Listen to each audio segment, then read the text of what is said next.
qilgan bitta video orqali 15 mingdan oshiq obunachi olib kirilganligi va bitta video 600 mingga yaqin prosmotr bo'lgani va 75 mingdan oshiq kommentariy yozilgani va 30 mingga yaqin like bo'lganlarining sabablarini ko'rsatib beraman. Qolgan videolarni ham tushuntirib beraman sizlarga. Videoni oxirigacha ko'rib tursangiz, hozirgi kundagi Instagram algoritmida nima birinchi o'rinda turibdi va 6 ketma-ketlikda tuzib chiqqan algoritmni ko'ryapsiz bo'ladi. Qarang, mana bu video top 3 video olib chiqqanmiz, top 3 kitob. Mana shu kitob masalasini biz birinchilardan bo'lib olib chiqqanmiz. Undan keyin hamma soha egalari olib chiqishni boshlashgan.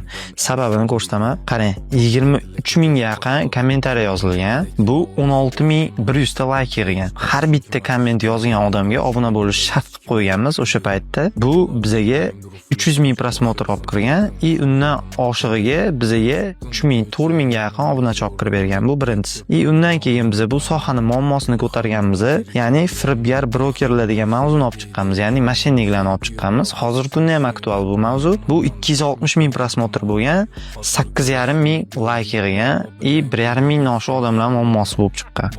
Ketma-ketlikda biz o'rganib chiqqanmiz auditoriyani. O'rganib chiqqanimizda hamma trading sohasiga qiziqishini bildirgan va biz buni hammani xohishidan kelib chiqqan holda tekinga YouTube'ga video darslik qilganmiz va parallel ravishda YouTube'larni ham o'rgatish boshlaganmiz bundan 10 oy oldin. Hozirgi kunga kelib YouTube'larida 18 mingdan oshiq obunachilari bor.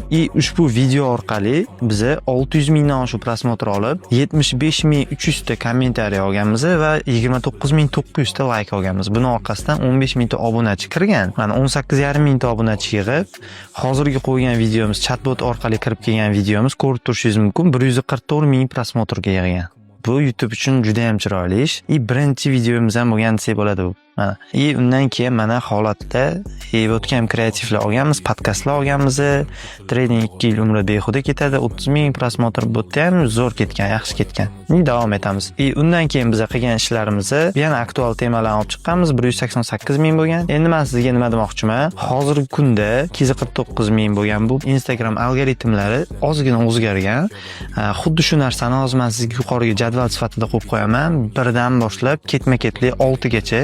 Bularni tasniflarini ham yozib qo'yganman. Nimaga imенно mana shu sababdan bo'ladi. Sizga videolar foydali bo'lgan bo'lsa, tepadagi jadval orqali foydalanib, o'z kontent strategiyasini tuzib olsangiz bo'ladi. Agar siz shaxsiy brend egasi bo'ladigan bo'lsangiz, o'zingizga xuddi mana shu strategiyalarni qo'llab ko'rib kontent qiling. Agar uchib ketsa, menga kirib bitta videomga like bosib qo'ying. Agar SMM menejeri bo'lsangiz, ushbu videoni yo'qotib qo'ymaslik uchun saqlab qo'ying va SMMchi do'stlaringizga yuborib qo'ying. Aniq foydali bo'ladi.